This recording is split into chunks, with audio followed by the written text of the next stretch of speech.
প্রাথমিকভাবে যে বিষয়টি জানানো হয়েছে যে এখন মূল কাজ হলো উদ্ধার কার্য সম্পন্ন করা। তারপরে সঠিক কি ঘটনা ঘটেছে কেন দুর্ঘটনা সেসব বিষয় খতিয়ে দেখা হবে।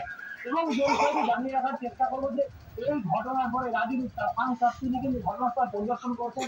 যারা স্থানীয় বাসিন্দা রয়েছেন যারা এমনকি রেলের যারা আধিকারিক তাদের সঙ্গে কথা বলছেন এবং তিনি যে বিষয়টি স্পষ্ট করেছেন যে এই ঘটনায় স্থানীয় সূত্র মারফত তিনি জানতে পেরেছেন যে এখনো পর্যন্ত প্রায় ৫ জনের মৃত্যু হয়েছে এবং সেই সংখ্যা আরো বাড়তে পারে বলে তিনি আশঙ্কা করছেন।